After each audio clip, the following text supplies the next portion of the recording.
Au commencement, Dieu créa l'homme. Presque tout de suite, l'homme tombe dans la rébellion. Puis, après des milliers d'années de préparation, juste au temps voulu, Dieu rend féconde une jeune vierge appelée Marie, qui est fiancée à un charpentier nommé Joseph. Un fils naît, le Fils de Dieu lui-même. En tant que jeune homme, Jésus va travailler comme charpentier dans l'entreprise de son Père. Il doit faire face aux mêmes tentations que nous tous, mais malgré cela, il grandit sans commettre de péché. À l'âge d'environ 30 ans, il quitte son métier pour aller proclamer la bonne nouvelle du royaume de son Père céleste.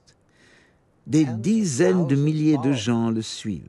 Nombreux sont ceux qu'il guérit, et même ceux à qui il redonne la vie. Les autorités religieuses et gouvernementales le perçoivent comme une menace. Ils complotent ensemble sa mort sous de faux prétextes. Jésus est trahi, arrêté, jugé, fouetté et cloué à une croix. La condamnation qui lui est infligée, la crucifixion, est celle habituellement réservée aux criminels de droit commun. Il ne se débat pas, mais se donne volontairement, bien qu'il ait pu faire appel à un grand nombre d'anges pour le sauver. Selon les paroles du prophète Isaïe, il est mené comme un agneau à la boucherie. Il meurt. Sur la croix, Jésus dit « Tout est accompli ».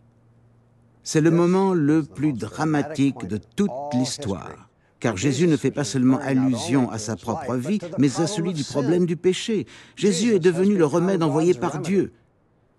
Par son obéissance, il satisfait ce que Dieu veut devenir le sacrifice parfait pour le péché. C'est pourquoi le christianisme, si on lui retire la croix, n'est plus le christianisme du tout. Jésus est mis dans le tombeau d'un juif influent. On scelle le sépulcre. 3 jours plus tard, au grand étonnement de même ses disciples les plus proches, Jésus est ressuscité des morts. Ses disciples trouvent le tombeau vide et en sont secoués jusqu'à la moelle. Mais Jésus leur apparaît à eux, puis à des centaines d'autres.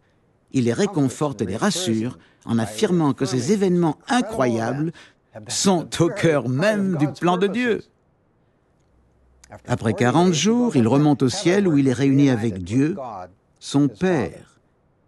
Son Père qui lui confère alors l'honneur suprême de régner sur tout ce qui est sur la terre et tout ce qui est aux cieux.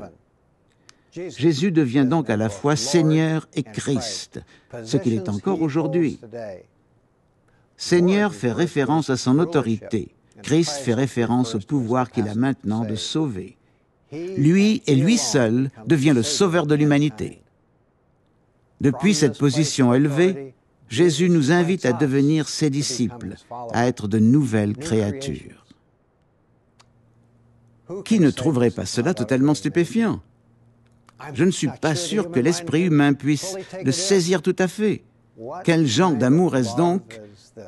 Un père qui sacrifie son fils unique? Mais cela a bien eu lieu, et pour une raison majeure et grandiose, très précisément, afin que vous et moi puissions rétablir cette relation personnelle avec Dieu, la relation qu'il désirait avoir avec les hommes depuis le commencement. Il a rendu possible ce retour aux sources. Nous allons examiner maintenant plus en détail les étapes de ce retour vers la source spirituelle. Et ça, c'est la finalité, la raison et le but de notre cheminement.